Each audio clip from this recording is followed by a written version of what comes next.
Ada's feet ached from the long journey as she approached the gates of Chief Nduka's estate. The village girl, dressed in faded clothes and worn sandals, had never seen such a mansion. Marble lions guarded the entrance, and well-trimmed hedges lined the driveway. She had come to work as a maid, quiet, obedient, and invisible. All she wanted was to earn enough money to send her younger siblings to school. Inside the mansion, opulence blinded her.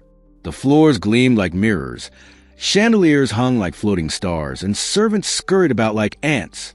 Chief Nduka, the master of the house, was known throughout the region as a wealthy man, feared, powerful, and unforgiving. He barely glanced at Ada when she was introduced. "Just do your work," he said with a dismissive wave. Ada nodded and began her new life, unaware that something far beyond cleaning and cooking was waiting for her. That night, Ada tossed and turned in her tiny servant quarters. A strange wind howled through her window, even though the air outside was still. She drifted into a restless sleep, and that's when the vision came. In her dream, Chief Nduka lay inside a coffin, pale and lifeless, dressed in his agbada. His eyes were shut, but his mouth seemed to move, murmuring her name in warning. Behind him, shadows danced and a cold voice whispered, "He has been warned." Ada jolted awake, drenched in sweat. Her breath came in short gasps as she tried to convince herself it was just a dream, but the image wouldn't leave her mind. She paced the floor until dawn, debating whether to say something. Fear clawed at her chest. What if he didn't believe her? What if he thought she was mad or, worse, cursed? But something inside her burned with urgency. She had to tell him. She had to try. With trembling hands, Ada knocked on Chief Nduka's study door. "Enter," came the gruff reply. She stepped in, her voice barely above a whisper. "Sir, I had a dream. A warning." The chief didn't look up from his papers. "What kind of nonsense dream?" he asked coldly. Ada took a deep breath and said it. "I saw you, sir, in a coffin." For the first time, Chief Nduka looked at her directly. His eyes narrowed, then widened with fury. "You little witch, you dare speak such evil into my life." Ada fell to her knees, pleading, "Please, sir, don't travel today." The dream was real. He laughed mockingly. "Are you now a prophetess? Maybe I should call a pastor to cast the devil out of you." He dismissed her with a wave and stormed out. Her words echoed behind him, unheeded. The door slammed.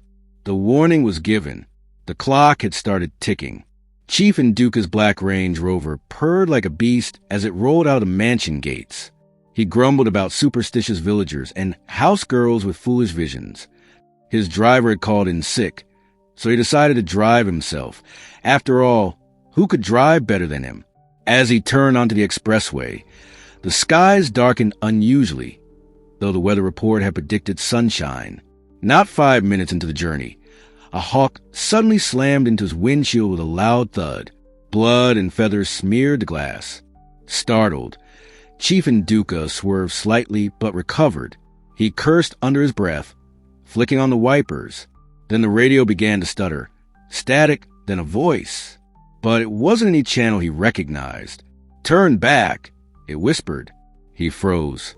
"What the hell?" He turned the dial, but all he heard was the same chilling voice repeating, "Turn back."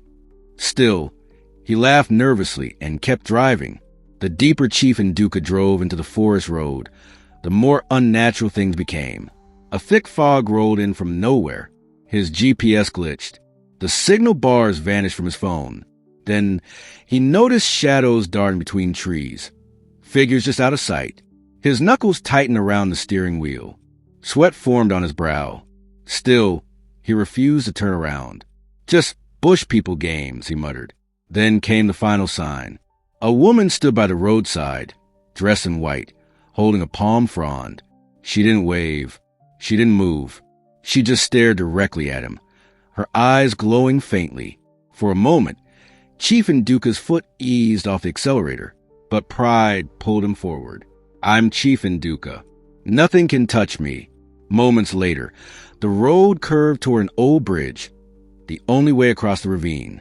He sped toward it, unaware that it had collapsed days earlier during a storm. The warning signs had been knocked down. As Chief Nduka's car approached, he saw the gaping void too late. He slammed the brakes, tires screeching, but momentum carried the SUV forward. It flew off the edge and spiraled into the ravine below. Time slowed. Chief Nduka's last thoughts were not of money or pride, but of Ada's trembling voice, her tearful warning. "I saw your coffin." The crash was brutal. Metal crumpled like paper. The black Range Rover landed upside down at the bottom of the ravine. Silence returned to the forest, broken only by the distant cawing of crows. By the time rescue workers arrived the next day, there was nothing left to save. The mighty chief had fallen, and the village began to whisper about the dream, the coffin, and the girl who warned him. When news of Chief Nduka's death reached the mansion, chaos erupted. Staff wept, some fainted, and others whispered in frightened tones. Ada sat quietly in the corner of the servants' quarters, tears sliding down her cheeks.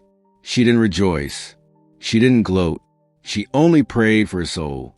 "I tried," she whispered. "I really tried." The cook, Mama Beezy, placed a comforting hand on her shoulder. "Child, there is something in you, something divine." The other staff began to look at Ada differently, not with disdain, but with reverence. They remembered how she had pleaded with the chief, even knelt before him. Some called her a prophetess. Others just nodded quietly, realizing that the girl from the village had seen something no one else could. Days passed. Then a visitor arrived who would change everything. A respected prophet from a nearby city arrived in the mansion days after the funeral. He came not to mourn, but to investigate. He had heard whispers of a dream, of a warning ignored. He asked to meet Ada. When she entered the living room, the prophet's eyes widened. He nodded slowly. "Yes, the gift is upon her," he said. "She sees what others cannot." He laid hands on Ada and prayed, revealing that she was a seer, one chosen by God to warn, to protect, and to guide. The mansion staff listened in awe. Even the chief's extended family, many of whom had once looked down on Ada, bowed their heads in respect. The prophet left behind a simple message. "Do not hide your gift, child. Use it to save lives." A week after the funeral, the lawyer arrived to read Chief Nduka's will. Most expected a typical list: property for his siblings, shares for his business partners. But then came a surprise clause. "If anyone under my household ever attempts to preserve life, even at my expense, they shall be rewarded with a portion of my estate." Gasps echoed through the room. The lawyer turned to Ada. "You are that person." Her eyes widened in disbelief. "Me?" The lawyer nodded. "You warned him. You tried to save him. The clause applies to you." A stunned silence followed before the amount was read aloud. Ada collapsed into a chair. She was now a wealthy woman, but more importantly, she had a purpose to fulfill. Months later, the Eyes of Mercy Foundation opened its doors. Built in the village where Ada was born, it served as a refuge for the troubled, a place for spiritual guidance, and a shelter for the helpless. People came from far and wide, some seeking healing, others seeking protection from dangers only the spirit could see. And at the center of it all stood Ada, no longer a maid, but a messenger. She never forgot Chief Nduka. His portrait hung in her office, not as a reminder of pride, but as a lesson of what happens when warnings are ignored. Ada spoke softly to those who came, her voice calm but firm. "When mercy knocks, open the door. Don't wait for the coffin to arrive." And so, the girl who once cleaned floors now saved souls.